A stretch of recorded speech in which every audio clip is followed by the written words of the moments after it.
इस समय आप लोग देख रहे हैं कि इजराइल और अमेरिका ने जो ईरान पर हमला किया था, उसकी खूब चर्चाएं चल रही हैं। हॉर्मूज जडमरों की भी खूब बातें हो रही हैं, क्योंकि यहाँ से गैस और तेल की सप्लाई होती थी ना। तो ईरान ने इसे रोक दिया, इस पर जाने वाले जहाज़ों पर यहाँ से हमले किए उसने। तो हॉर्मूज को लेकर ट्रंप क्यों दे रहे हैं नेटो को धमकी, और यूरोप और बाकी देशों ने आने से क्यों मना किया है, इसके बारे में बात करते हैं, जानते हैं। और ईरान की अगर हम लोग बात करें तो तेहरान इसकी राजधानी देखने को मिल जाएगी।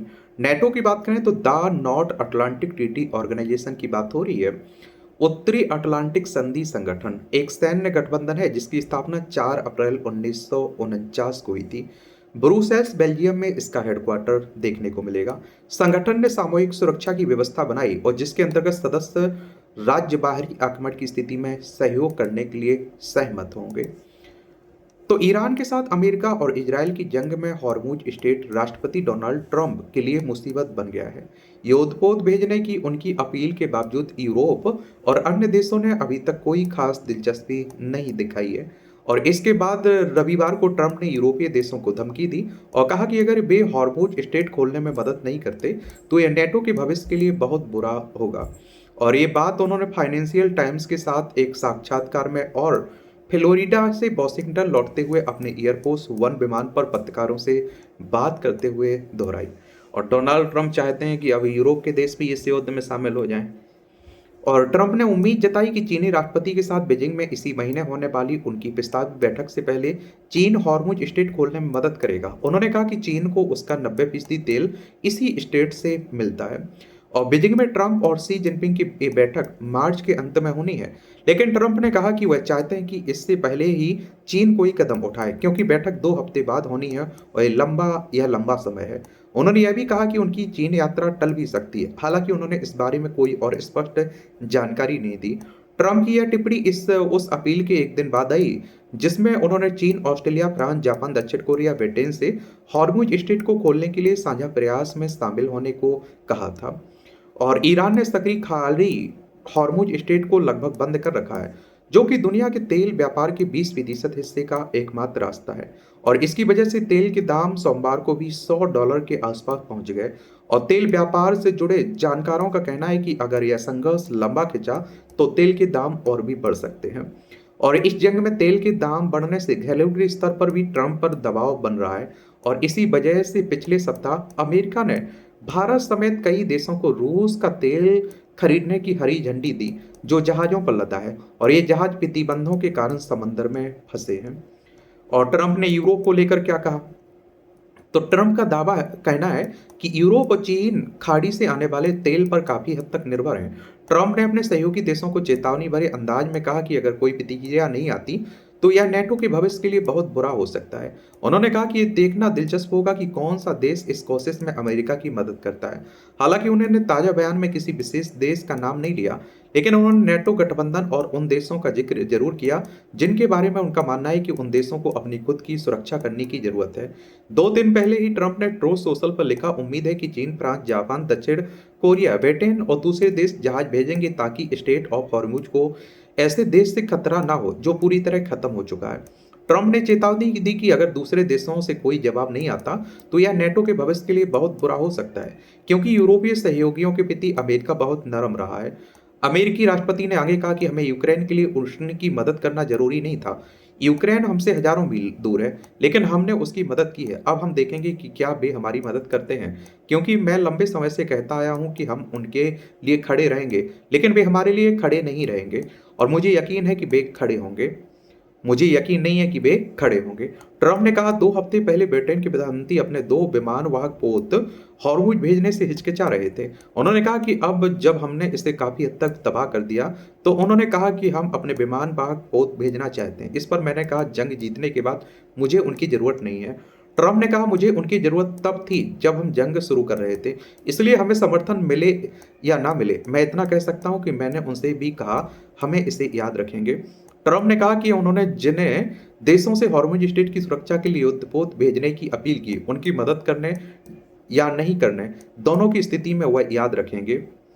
और युद्धपोत भेजने की ट्रंप की अपील पर देशों ने क्या कहा है, तो आप देखिए, ट्रंप ने शनिवार को एक सोशल मीडिया पोस्ट में उम्मीद जताई थी कि चीन, फ्रांस, जापान, दक्षिण कोरिया, ब्रिटेन हॉर्मुज स्ट्रेट की सुरक्षा के लिए अपने युद्धपोत भेजेंगे। इस अपील पर कुछ देशों ने प्रतिक्रिया दी है, जैसे ब्रिटेन।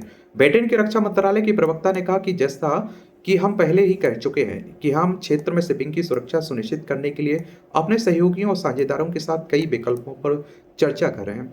गौरतलब है कि ब्रिटेन के प्रधानमंत्री कियर स्टारमर ने शुरू में अमेरिका को ईरान के खिलाफ इजरायल के साथ उसके संयुक्त हमले में ब्रिटिश सैन्य अड्डों का इस्तेमाल करने की इजाजत देने से मना कर दिया था, जिसके बाद राष्ट्रपति डोनाल्ड ट्रंप के साथ उनकी अनबन हो गई थी। लेकिन बाद में स्टारमर ने ब्रिटिश बेस से ईरान के जहाजी अड्डों के खिलाफ डिफेंसिव अमेरिकी कार्रवाई को मंजूरी दे दी और इस जंग में साइप्रस में ब्रिटिश हवाई अड्डे को भी निशाना बनाया गया। चीन। वॉशिंगटन स्थित चीनी दूतावास के एक प्रवक्ता ने सीएनएन से कहा, चीन तुरंत युद्ध समाप्त करने की अपील करता है। हालांकि उन्होंने ये नहीं बताया कि चीन ट्रंप के अनुरोध को स्वीकार करेगा या नहीं। उन्होंने कहा कि स्थिर और बिना किसी बाधा की ऊर्जा आपूर्ति सुनिश्चित करना सभी पक्षों की जिम्मेदारी है। उन्होंने यह भी जोड़ा कि चीन संबंधित पक्षों के साथ संवाद को मजबूत करता रहेगा। जापान ने क्या कहा? बुधवार से शुरू हो रहे प्रधानमंत्री सनेई तकाइची के अमेरिकी दौरे में इस मुद्दे पर बात होने की संभावना है। हालांकि तकाइची ने सोमवार को कहा कि उनके देश को हॉर्मुज स्ट्रेट को खोलने में मदद करने के लिए कोई औपचारिक अनुरोध नहीं मिला, लेकिन वह उचित प्रतिक्रिया कैसे दी जाए इस पर विचार कर रहे हैं। इससे पहले उन्होंने कहा था, जापान कानून के तहत समुद्र में किसी तरह की सुरक्षा या पुलिस कार्रवाई करना बेहद मुश्किल है। हमें यह देखना होगा कि मौजूदा कानूनी ढांचे के भीतर रहकर हम सबसे बेहतर कदम क्या उठा सकते हैं। फ्रांस ने कहा क्या फ्रांस के विदेश मंत्रालय के आधिकारिक एक्स अकाउंट ने उन खबरों से इनकार किया जिनमें कहा गया है कि फ्रांस अपने युद्धपोत हॉर्मुज स्ट्रेट भेज रहा है, जबकि फ्रांस के राष्ट्रपति इमैनुअल मैक्रों ने सोमवार को एक्स पर एक पोस्ट के जरिए बताया कि ईरान के राष्ट्रपति मसूद पेजिशकियान से उनकी बात हुई है। उन्होंने लिखा, मैंने ईरान से कहा कि वह क्षेत्र में अन्य देशों के खिलाफ हमले तुरंत बंद करे। मैंने याद दिलाया कि फ्रांस अपने हितों क्षेत्र में अपने साझेदार और फ्रीडम ऑफ नेविगेशन को लेकर अभी रक्षात्मक रवैया अपना रहा है और हमारा देश खुद पर हमले को बर्दाश्त नहीं करेगा। हॉर्मुज स्ट्रेट में स्वतंत्र आवाजाही तुरंत बहाल की जानी चाहिए। जर्मनी ने क्या कहा? जर्मनी के विदेश मंत्री जोहान वाडेफुल ने रविवार को कहा कि एस्पाइड्स मिशन अपने मौजूदा काम को पूरा करने में भी प्रभावी नहीं है। उन्होंने जर्मनी के एआरडी टेलीविजन को दिए इंटरव्यू में कहा कि इसी कारण मुझे संदेह है कि स्पाइड्स मिशन को हॉर्मुज स्ट्रेट तक बढ़ाने से ज्यादा सुरक्षा मिल जाएगी। दक्षिण कोरिया ने क्या कहा? दक्षिण कोरिया सरकार की ओर से सोमवार को कहा गया कि वह मध्य पूर्व में चल रहे संघर्ष पर करीबी नजर बनाए हुए है। विदेश मंत्रालय ने यह भी कहा कि दक्षिण कोरिया अलग अलग विकल्पों पर विचार कर रहा है ताकि कोरियाई नागरिकों की रक्षा की जा सके और ऊर्जा परिवहन मार्गों की सुरक्षा सुनिश्चित हो सके। इस पर ऑस्ट्रेलिया ने क्या कहा है? ऑस्ट्रेलिया ने कहा कि हॉर्मुज स्ट्रेट को फिर से खोलने में मदद के लिए अपने युद्धपोत नहीं भेजेगा।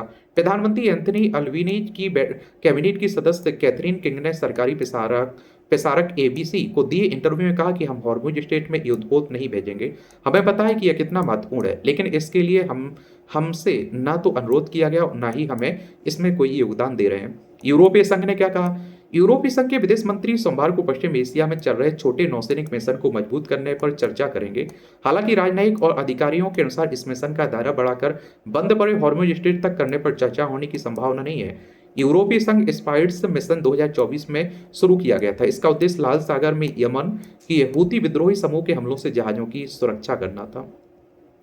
स्पेन ने खुलकर जताया विरोध और यूरोपीय देश स्पेन में ईरान के साथ अमेरिका इजरायल की जंग का खुलकर विरोध किया है। एक टेलीविजन प्रसारण में स्पेन के प्रधानमंत्री पेड्रो सांचेज ने कहा, सवाल यह नहीं है कि क्या हम अयातुल्लाहों ईरान के धार्मिक शासकों के पक्ष में हैं, कोई भी नहीं। सवाल है कि क्या हम शांति और अंतर्राष्ट्रीय कानून के पक्ष में हैं। उन्होंने कहा कि आप एक गैर कानूनी काम का जवाब दूसरे गैर कानूनी काम से नहीं दे सकते, क्योंकि इसी तरह मानवता की बड़ी त्रासदी शुरू होती है।